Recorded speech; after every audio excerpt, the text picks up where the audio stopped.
ఆకాశవాణి ఈనాటి సింగిడి కార్యక్రమంలో విజయదశమి సందర్భంగా ప్రత్యేక కార్యక్రమం వింటారు. రచన శ్రీమతి వేముగంటి సూక్తిమతి.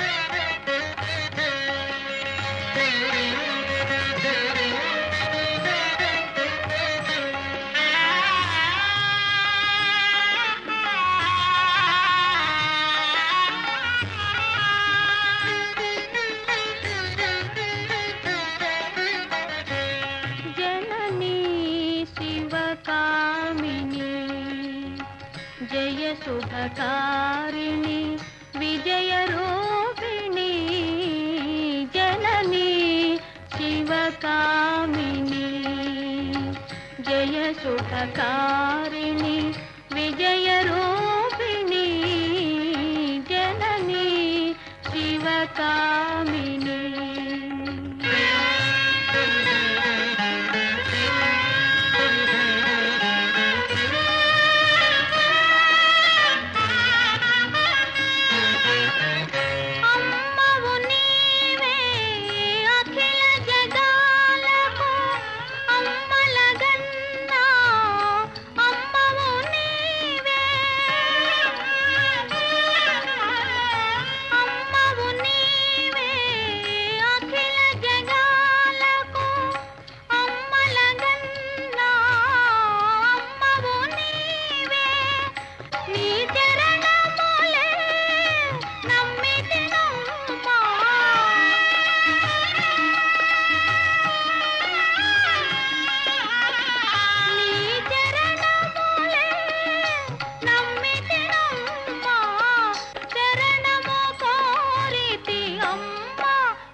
శుభకారిణి విజయ రూపిణి జనని శివకామిని.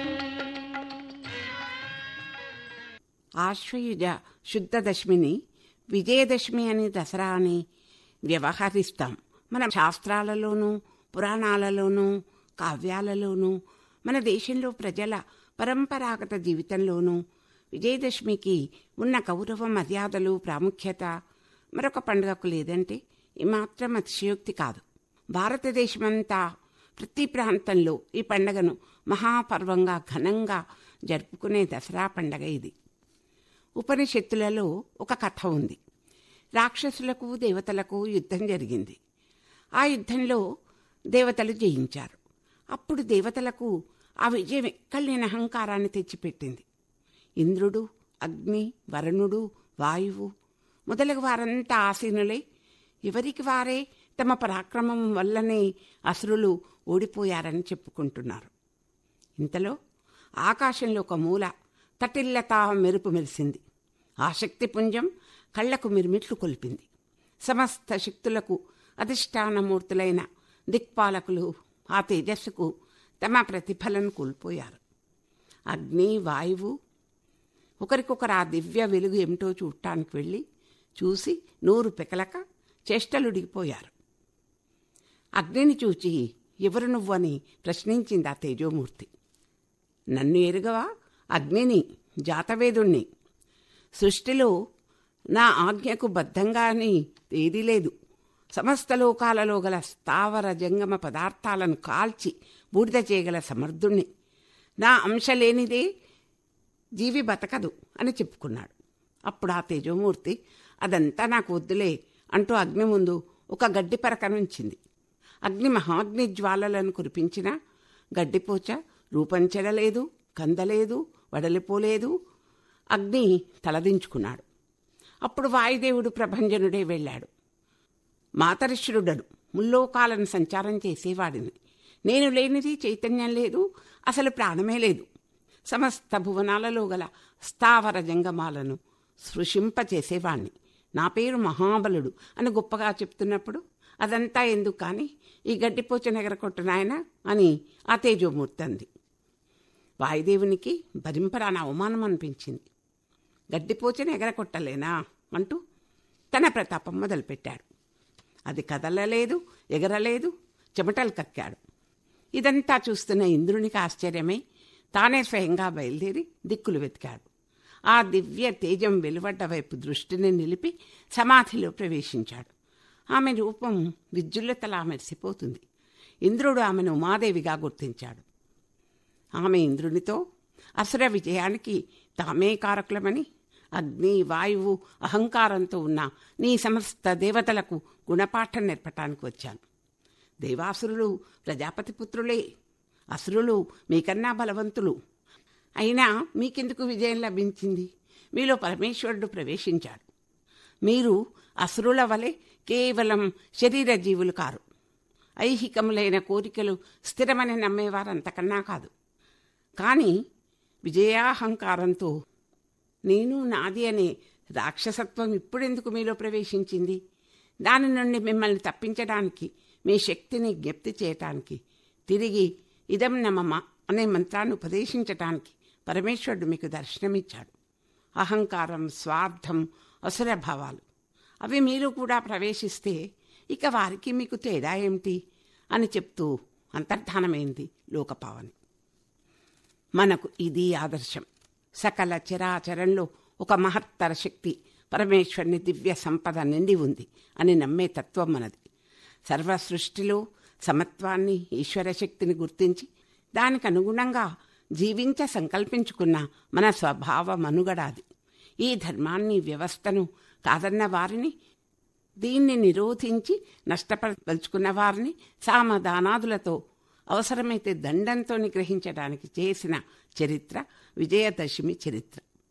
దీనికై శక్తిని ఉపాసించడానికి హైందవ జాతి చేసిన తపస్సే విజయదశమి వ్రతం. ఇది ముఖ్యంగా శక్తి ఆరాధనకు ప్రాధాన్యతనిచ్చే పండుగ.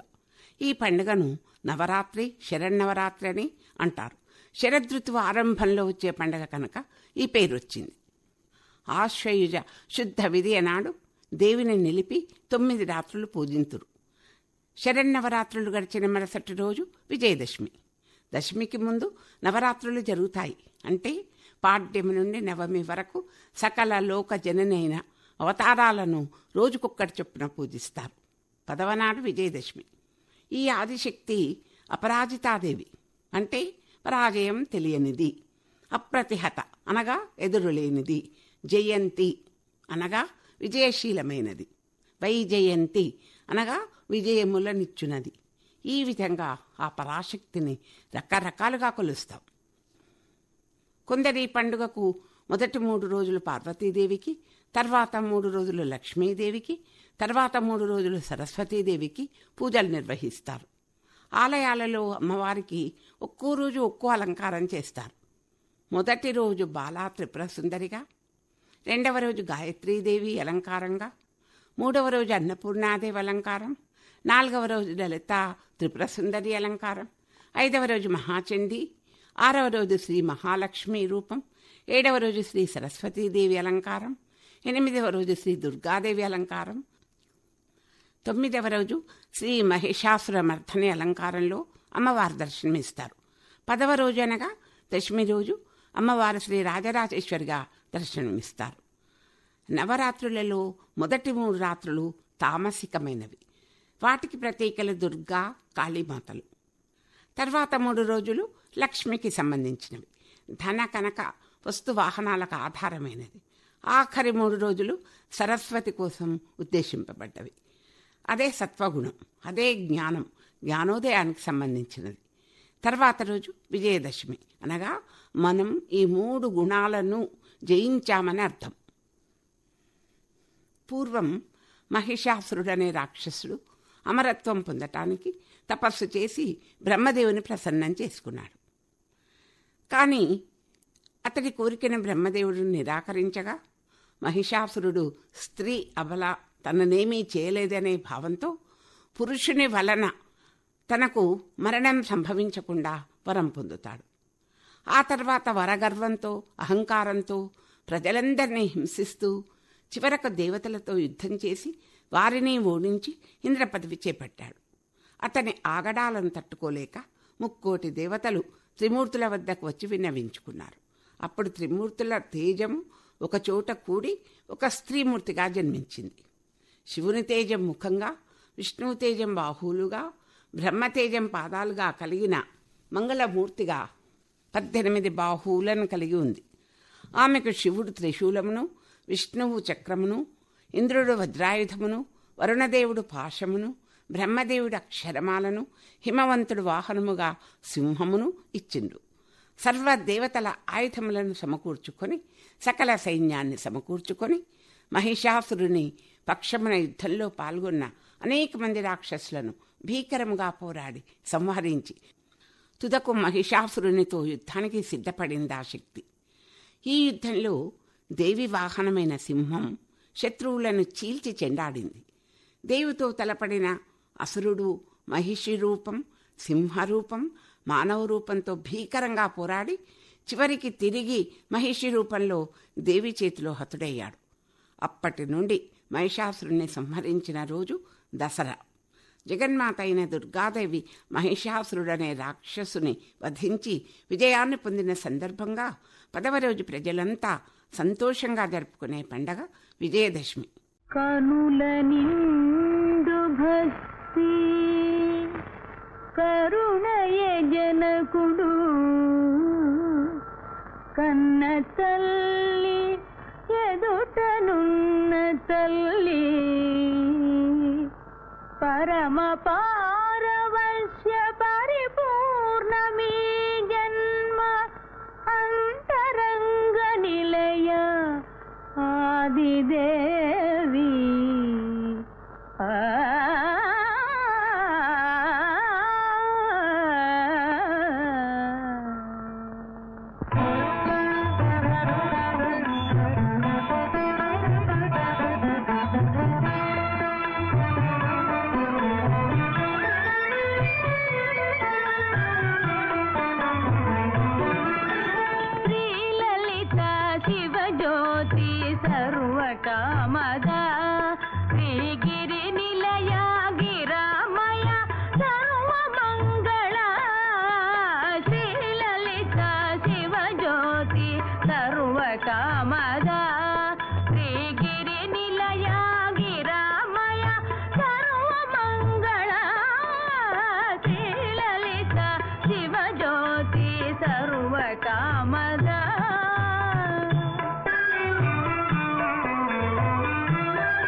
పరిపాలించే జననీ అనయము మము కనికరమున కాపాడే జననీ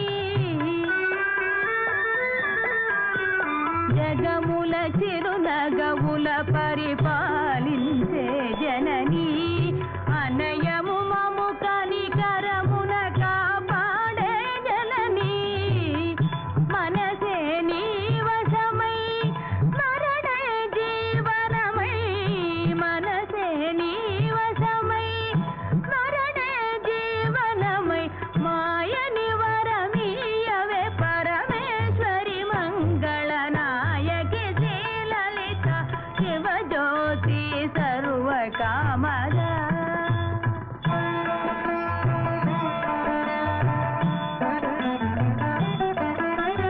అందరికన్నా చక్కని తల్లికి సూర్యహారతి అందాలేలే చల్లని తల్లికి చంద్రహారతి ప్రౌవల తలుపుల కళగా జ్యోతుల కప్పురహారతి సకల నిగమ వినుత చరణ శాశ్వత మంగళ హారతి శ్రీలలిత శివజ్యోతి సర్వకామద శ్రీగిరి నిలయ గిరామయ సర్వమంగళ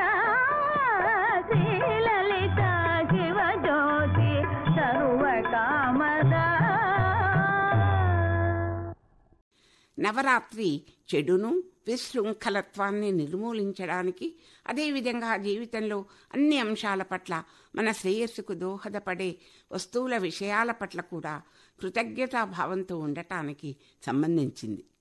ఈ పండగను 10 రోజులు ఎందుకు జరుపుకుంటారంటే, శరదృతువు, వసంత ఋతువు ప్రకృతిలో అత్యంత మార్పులను తెచ్చే సమయం. వాతావరణంలో మార్పుల వలన మానవుణ్ణి అనేక రోగాలు పీడిస్తాయి. శారీరకంగా ఆరోగ్యంగా ఉండాలంటే మన శరీరాన్ని దృఢంగా ఉంచుకోవాలి. మానసికంగా కూడా మనిషి శక్తి క్షీణించే సమయం కనుక మనలో పాజిటివ్ ఎనర్జీ ఎక్కువ చేసుకోవాలి. అందుకే ఆశ్వయుజ మాసంలో మొదటి 9 రోజులు శరన్నవరాత్రుల పేరుతో అమ్మవారిని రోజుకొక రూపంలో కొలుస్తాం. అంతరిక్షంలో గ్రహాలు, నక్షత్రాల కదలికతో అనుసంధానమై ప్రకృతిలో జరిగే మార్పులకు ప్రతిగా మనలో మనం చేసుకునే సాధన ఈ పండగ. దుర్గాదేవి రక్తబీజ, శంభని శంభు, మధుకైటబ, చండముండాసర ఇలా 9 రోజులు 9 మంది రాక్షసులను సంహరించి, దశమి రోజు మహిషాసురుణ్ణి సంహరించి రాక్షసులపై విజయం సాధించింది. మనలో ఉన్న అవలక్షణాలను నిర్మూలించి వీటిపై మనం సాధించే పట్టు అమ్మవారి నవరాత్రి దీక్షావ్రతం. తెలంగాణలో 9 రోజులు అమావాస్య నుంచి నవమి వరకు బతుకమ్మను ఆడుతారు.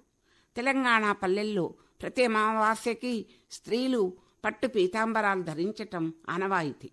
ఈరోజు బొమ్మల కొలువులు కూడా పెట్టుకుంటారు. విజయదశమిలో దేవీ పూజ, ఆయుధ పూజ, పొలిమేర దాటుట, జమ్మి పూజ ఆచారంగా పాటిస్తాం. ఈరోజు గృహములను పచ్చటి తోరణాలతో, గడపలకు పసుపు కుంకుమలతో, వాకిళ్ల ముందు చిత్ర విచిత్రములైన ముగ్గులతో చక్కగా అలంకరిస్తాం. మేళ తాళ నృత్య గీతాదులతో బంధుమిత్రులతో దేవీ పూజ చేస్తాం. రకరకాల పిండి వంటలతో, అనేక పక్వాన్న విశేషములతో నైవేద్యములను అర్పించుకుంటాం.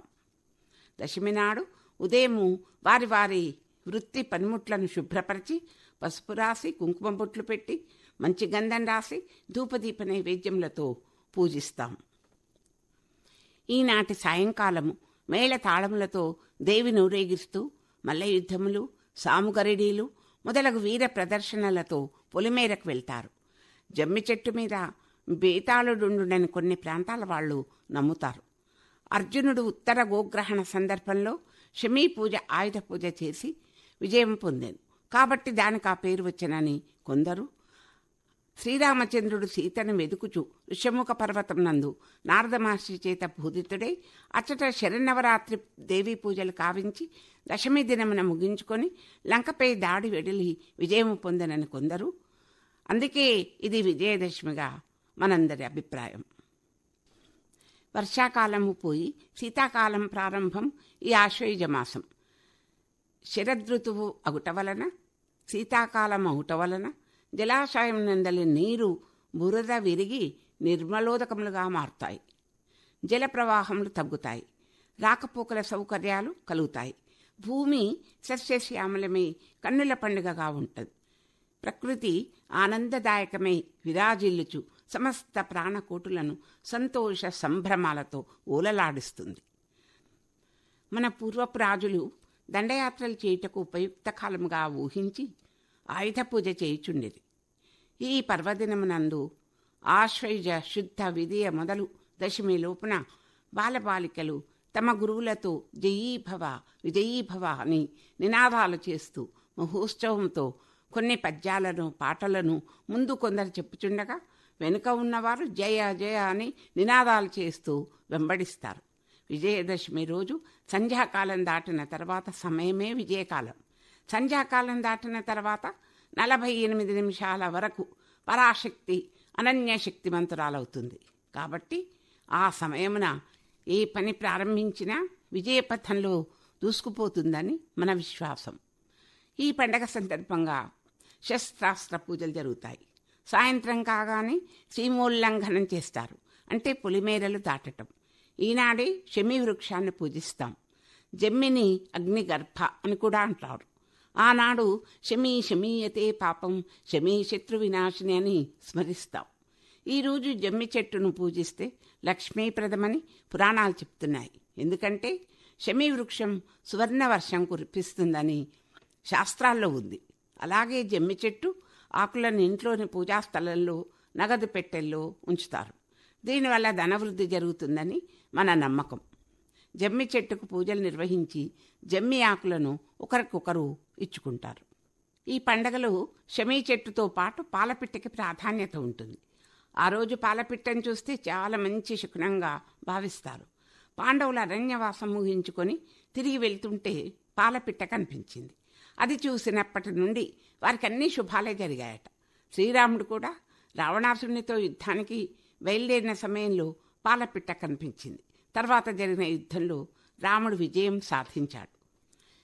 దసరా పండగ జరుపుకోవటానికి ముఖ్య ఉద్దేశం చెడుపై మంచి విజయం. పులిమేరలు దాటి గరుడ దర్శనం చేసుకుని తిరిగి వస్తారు. గరుడు మహాసత్వశాలి అయినా తన తల్లిని దాస్య బంధనాల విముక్తురాలిగా చేయటానికి మహాప్రయత్నం చేయాల్సి వచ్చింది. సీమోల్లంఘనం చేసి అమృతాన్ని సాధించాల్సి వచ్చింది. అందుకే గరుడ దర్శనం జయిష్ణువైన మహావీరుని దర్శనంగా విజయస్ఫూర్తికరంగా భావిస్తాం. విజయదశమి సందర్భంగా రామలీలలు ప్రదర్శించటం కూడా ఆనవాయితీ. రావణాసుని దిష్టి బొమ్మను ఆ రోజు తగలపెడతారు. రాజపుత్ర స్థానంలో విజయదశమి ఉత్సవాన్ని మహోత్సవంగా జరుపుకుంటారు. ఆయుధ క్రీడలు వగైరాలు జరుగుతాయి. పూర్వం నుండి కూడా ఈ విజయదశమి నాడు శస్త్రకౌశలాల పరీక్ష, ఆరితేరిన యోధులను గౌరవించడం పరిపాటిగా ఉంది. పరంపరాగతమైన మానవ మర్యాదను ఉల్లంఘించి ఏ బలము తన నిర్ణయాన్ని ప్రపంచం మీద రుద్దలేదు. అతి ప్రాచీన కాలం నుండి నేటి వరకు ఏటా శరత్కాలం తెచ్చే చాంద్రీమయ మాధుర్యామృతంతో పాటు విజయదశమి కూడా ఒక దివ్య సందేశాన్ని అందుకోమని మనలను ఆహ్వానిస్తుంది. మనలో ఉత్సాహాన్ని నింపి ముందుకు నడిపిస్తుంది. మన సంస్కృతి చరిత్రకు విజయదశమి సజీవ సాక్షి. మన జాతీయ వికాసాన్ని అచ్చంగా చూపే దర్పణం. మనలోని స్వార్థాన్ని, దుర్బలత్వాన్ని, తామసాన్ని తొలగించి నడిపించే శక్తి. విజయదశమి చరిత్ర హిందూ జాతి చరిత్ర. ఈ పండగ ఇచ్చే సందేశం మన జాతిని సనాతనంగా చిరంజీవిగా నిలిపే అమృత సందేశం. ఏదైనా శుభకార్యాన్ని తలపెట్టినప్పుడు తిథి, వార, యోగకరణాలు, రాహుకాలం, దుర్ముహూర్తం, యమగండాలు లేకుండా మొదలు పెడతాం. కానీ విజయదశమి రోజు ఇవేవీ చూడకుండా ఏ పనైనా విజయవంతం అవుతుందని మనం నమ్ముతాం. దానికి కారణం విజయదశమి రోజు ఏ కార్యమైనా సిద్ధించటానికి ఒక బలమైన, శక్తివంతమైన ముహూర్తం ఉందని మన నమ్మకం. ముఖ్యంగా దసరాను విజయదశమిగా ఎందుకు జరుపుకుంటామంటే దైవం దుష్టశక్తులపై సాధించిన విజయానికి సంకేతంగా మనం దసరా జరుపుకుంటాం. జగజ్జనని దుర్గామాత మహిషాసురుణ్ణి అంతమందించిన రోజు, శ్రీరాముడు రావణాసురుణ్ణి సంహరించిన రోజు కూడా ఇదే. పాండవులు అజ్ఞాతవాసంలో తమ ఆయుధాలను శమీ వృక్షంపై దాచి సంవత్సరం పాటు విరాటుని కొలువులో అజ్ఞాతవాసం చేసి ఆ తర్వాత ఈ శమీ వృక్షాన్ని పూజించి తిరిగి తమ ఆయుధాలను పొందుతారు. ఈ ఆయుధాలతోనే కురుక్షేత్రంలో కౌరవులపై విజయం సాధించారు. అలాగే 10 తలల రావణ దహనం కూడా మన దశ దుర్గుణాలను దగ్ధం చేసే ప్రతీక. అందుకే ఈ 10 రోజులను దశహర లేదా దసరా అంటాం. పూజలో భాగంగా భక్తులు తమ ఆయుధాలు, యంత్రాలు, వాహనాలు, పని సాధనాలను పూజ చేస్తారు. అంటే మనలోని రాజసిక, తామసిక గుణాలను సత్వగుణం ఆయుధంగా జయించామని అర్థం. దశమి విజయానికి సంకేతం. జ్యోతిశాస్త్ర ప్రకారం దశమితో శ్రవణ నక్షత్ర యోగాన్ని విజయ అని వ్యవహరిస్తారు. ఈరోజు అధర్మంపై ధర్మం సాధించిన విజయాన్ని సూచిస్తుంది. కాబట్టి పురాణ విజయాన్ని గౌరవించడమే కాకుండా ఎంత శక్తివంతమైన చెడు అనిపించినా చివరికి ధర్మమే గెలుస్తుందని విశ్వవ్యాప్తి సందేశాన్ని కూడా బలపరుస్తుంది. ఈ విజయదశమి నాడే సంఘ స్వరూపం ఆవిష్కరించటం హేతుబద్ధమే కాక చరిత్ర తప్పించిన ఒక అవసరం. సంఘటన శక్తిని తిరిగి ఉద్గమింపజేయగల ఈ మహత్కార్యానికి కల్పాంతం నుండి భారత వర్గం రాక్షసులతో జరుపుతున్న సంఘర్షణ చరిత్రలో తుదిఘట్టాన్ని సాక్షాత్కరింప చేసుకోగల శక్తిని ప్రసాదించమని సీమోల్లంఘన వ్రతంతో సమిష్టి రూపుడైన సమాజ పరమేశ్వరుణ్ణి మనస్ఫూర్తిగా పూజిద్దాం. ఓంకార పంజరశుకీ ఉపనిషదుద్యాన కేళికల కంఠీ ఆగమవిపిన మయూరీ ఆర్యాం అంతర్విభావయేద్ గౌరీ తాంతక జంతరిత తదికిటతం తకతరి జంతరిత తదికిటతం తాంతకజం తకతరిజం తజ్జం తదికిటతం తదికిటతం తదికిటతం అఖిలాండేశ్వరి చాముండేశ్వరి పాలయ మాం గౌరీ పరిపాలయ మాం గౌరీ అఖిలాండేశ్వరి చాముండేశ్వరి పాలయ మాం గౌరీ పరిపాలయ మాం గౌరీ తాం తద్ధీం తద్ధీం తకథిమి తకచణు తకథిమి తకచణు తాం తద్ధీం తద్ధీం తకథిమి తకచణు తకథిమి తకచణు తాం ధీం తోం నం తరగడదోం తరగడదోం తరగడదోం శుభగాత్రి గిరిరాజ పుత్రి అభినేత్రి శర్వార్ధగాత్రి శుభగాత్రి గిరిరాజ పుత్రి అభినేత్రి శర్వార్ధగాత్రి సర్వార్థ సంధాత్రి జగదేక జనయిత్రి చంద్రప్రభాధవళ కీర్తి సర్వార్ధ సంధాత్రి జగదేక జనయిత్రి చంద్రప్రభాధవళ కీర్తి చతుర్బాహు సంరక్షిత శిక్షిత చతుర్భశాంతర భువన పాలిని కుంకుమరాగ శోభిని కుసుమ బాణ సంశోభిని మౌన సుహాసిని గాన వినోదిని భగవతి పార్వతీ దేవి అఖిలాండేశ్వరి చాముండేశ్వరి పాలయ మాం గౌరీ పరిపాలయ మాం గౌరీ. మీరింతవరకు విజయదశమి సందర్భంగా ప్రత్యేక కార్యక్రమం విన్నారు. రచన శ్రీమతి వేముగంటి సూక్తిమతి. ఈ కార్యక్రమ నిర్వహణ శ్రీమతి నిహారా కానేటి. ఈ కార్యక్రమం ఆకాశవాణి హైదరాబాద్ కేంద్ర సమర్పణ.